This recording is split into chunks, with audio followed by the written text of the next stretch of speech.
Hi guys, sorry to interrupt your video. Just a quick plea, subscribe to my channel please. If you haven't done it already, subscribe. Tell your friends, subscribe. Thanks. What makes the vehicle in the picture environmentally friendly? Well, it's a tram, and trams run on electricity. So, powered by gravity, brilliant. It's powered by diesel and electricity. There we go. How can you reduce the damage your vehicle causes to the environment? Right. There, anticipate well ahead. If you anticipate well ahead, you see that there's a red traffic light ahead and you start slowing down now, so by the time you get there it's green, then you don't have to brake as much. Therefore you have to you reduce the amount you have to therefore accelerate as well. And the less you accelerate, the less burn you fuel. Less burn you fuel. What am I on? What a numpty. It's fuel you burn. Idiot. How will you benefit from following the manufacturer's service schedule for your vehicle? Right, so your vehicle will be cheaper to insure. No, it won't make any difference. Your vehicle tax will be lower. No, it won't. Your vehicle will remain reliable. Yes, it will.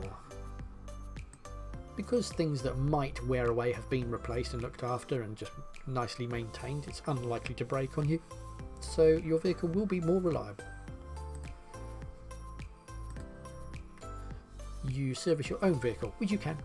How should you dispose of old engine oil? It is illegal to pour oil down a drain. You must take it to your local authority site. Right, you are. As in a rubbish dump. If they accept it. Same with car batteries. Alright, so anything that is harmful to the wildlife, it is illegal to dispose of other than at a designated place. Thank you. How would your journey be affected by travelling outside the busy times of the day? Well, if there's no traffic around, it's going to be more relaxed, it's going to use less fuel, it's going to be quicker. Ooh, lovely. So your journey time will use more fuel? No, it'll be the opposite. Your journey time will take longer? No, it'll be quicker. Your journey will be more hazardous? Unlikely, there's no one there to hit. Your journey will have fewer delays? Absolutely right. That's just common sense. Marvellous. You're having difficulty finding a parking space in a busy town. Can you park on the zigzag lines of a zebra crossing? No. You may not. No, not under any circumstance. There we go. You're not allowed to park on zigzags. The whole point of a zigzag is that pedestrians can see cars and cars can see pedestrians when we're approaching a crossing. That's the whole point. So no, you're not allowed to park on them. But obviously you can queue in them if you were stationary at the crossing. When is fuel consumption at its highest? Heavy acceleration. There. It's all in my fuel economy video that I did. The more you push the accelerator, the more fuel you burn. Ta-da! What's more likely to waste fuel? Reducing your speed? No, that's better. Driving on motorways? No, that's quite economical. Using different brands of fuel? Don't make a difference. Underinflated tyres. There we go. That increases drag, which means the engine has to work harder to pull you along the road, which means you burn more fuel. What should you do if your vehicle pulls to one side when you use the brakes? Right, I want to show you this. Right, here we go. This is a typical braking system on a car. As you can see, we've got brakes on each corner. We've got two different types of brakes here, but we'll come to that. If I were to brake, these brakes go on and those brakes go on. If there was something wrong with one of these brakes, say this one has got a stone stuck between, what you've got is you've got the wheel spinning like this and you've got a brake pad that pushes against it and that creates your friction and that slows the wheel down. If there was a stone stuck in here, for instance, maybe you've been through a Ford, the brake pad can't get to the wheel, so you've only got a little stone holding it off. The other side here, that one would work, so that side of the car would slow down much quicker than this side because the brakes aren't working properly on this side. So when you brake, the car pulls to the right in this instance because this is the front of the car. Yeah, that's it. So basically defective brakes will pull you to the left or the right and it will steer in the direction of the good brake. So what should you do if your vehicle pulls to one side when you use your brakes? Well, I would get them checked. Have the brakes checked as soon as possible. Yes, because you've got something stuck in there. The brakes on your vehicle must be effective and properly adjusted. If your vehicle pulls to one side when braking, take it to be checked by a qualified mechanic as soon as you can. Ta-da! You have to make an unexpected journey. You're carrying a 5-year-old child on the back seat of your car. They're under 1.35 metres tall. How should you seat them if a correct child restraint isn't available? Right. Unexpected journeys. You don't have to use a child seat restraint thing. Okay. There's a video all about seat belts. Go and watch it. It's got all of this in there. But they've got to be on the back seat and they can use an adult seat belt. So, how should you seat them if a tractor isn't available? So I'm thinking using an adult seat belt. Yeah, they've got to be belted up. But if it's your child and you've your car, there's no excuse in the eyes of the law why you wouldn't have a child seat in there. You're driving a friend's children home from school. This is not an unexpected journey. You must have a child seat for them. They're both under 14 years old. Who's responsible for making sure they wear a seat belt or a child-proof?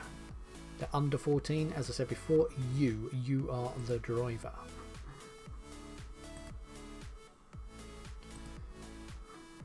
What's most likely to increase fuel consumption? Poor steering control? Not really. Accelerating round bends? Staying in high gears, that's good. Harsh braking, accelerating, yes. Harsh braking, accelerating, that means you're permanently accelerating, basically. And that is where you burn the most fuel. You need to top up your battery with distilled water. What level should you fill it to? Just above the cell plates. Alright, go and watch the video that I did about car batteries. Top the battery just below the cell plates, just above the cell plates. You've got to have a bit of air gap between the cell plates and the top of the battery. But again, watch the video. It explains all about your batteries. Right, you are. What part of the car does the law require you to keep in good condition? Right, safety critical issues here. So we're talking brakes, steering, seat belts, lighting, anything like that. So let's have a look. Gearbox. Nah, that's not really safety critical. Nice if it works, but if it broke down, it's not the end of the world. Transmission, that's the gearbox. Door locks, seat belts, there you go.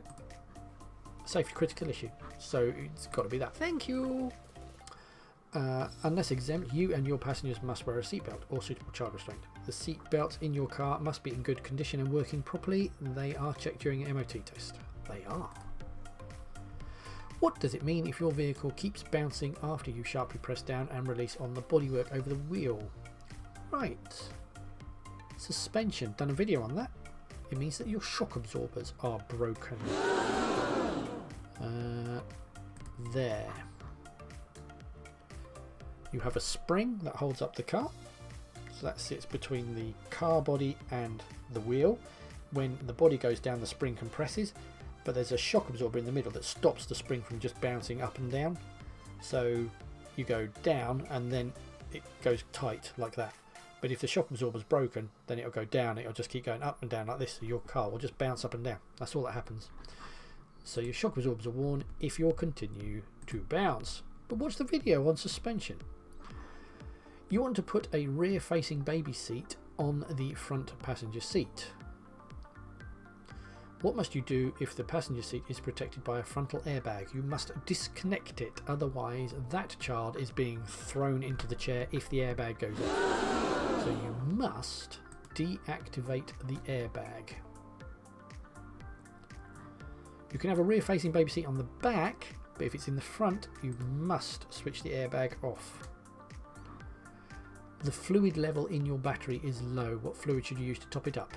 Distilled water, people. Watch the video on batteries. Explains it all, but it is distilled water.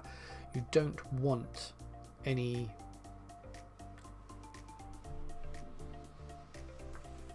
calcium, you know, all this stuff that you get in a tap water that's good for you. You don't want any of that. I want just pure water. I can never remember what that stuff inside water is called. I was thinking nutrients, then I had cellulites, but that's just in your legs. What a numpty. Never mind, it's me age, you know. What should you do if your anti-locking braking system ABS warning light stays on? Right. If your ABS light comes on, that could be that you've got low brake fluid. You should check that. Check the parking brake release. Have the brakes checked immediately. There you go. I mean, it could be anything, but basically get a professional to look at it. It could be anything. There's 4 things it could be. But again, I've just done a video about it, so go and have a look. Where would parking your vehicle cause an obstruction? Right. Along a parking meter? No. In front of a property entrance? Yes, that would be a pain, wouldn't it? You're obstructing something. On your driveway? Well, not really. You live there in a marked parking space. No, you're not obstructing anything, are you? If you park in front of somebody's house, be more considerate. You're being an idiot. Bloody idiot. Think of others. What makes your tyres illegal? Less than 1.6 mil. Any cracks, bulges, cuts on it. If they bought second hand, no, you can do that. If they have a large cuts, deeps and sidewall, there we go. Anything that makes it structurally imperfect. That's what makes it illegal. We don't care who makes it, what condition it is. I mean, if you think about it, any tyre, even if you buy a new tyre, the week after it's a second-hand tyre, isn't it? Because you've used it. So if you went and put it on a different car, does that matter? Not really. What does it mean if this light comes on while you're driving? Now, I want to go back to this again. Here we go. This light here is actually supposed to be, it throws back. In the olden days, we used to have drum brakes on cars, and we still do, but just not all round. This is the modern front brake, and this was the old one. If you then look at a drum brake, what you've got is the middle bits, all your bolts. This is the outer shell that sits on that you saw there, right? So that's this bit. But in here, here's your brake shoes, and they get pushed outward into the drum. Here's straight on, looking straight onto it. So here's your shoes there, and they get pushed sideways. And that is what that is supposed to represent. It's the circle with your shoes. So it's supposed to be that bit there. I suppose that's the bit that they've got, and then your shoes on the outside. That's what that symbol means. And of course the caution sign, meaning something's gone wrong. There you go, there's a better picture. So you've got your shoes on the outside, and there's your round bit in the middle, and that's what that's supposed to represent, just so you know what they're actually trying to show you there. So as that is a brake, I'm thinking brakes. So a fault in the braking system, that's distinctly possible. The engine oil is low, the rear lights are failed, your seatbelt isn't fastened. No, there's a brake. That is a drum brake. Of course, that is also the symbol you get when you put your hand brake on, because the brakes are on. Alright, so if you see that in orange, it's just check your handbrake's still not on.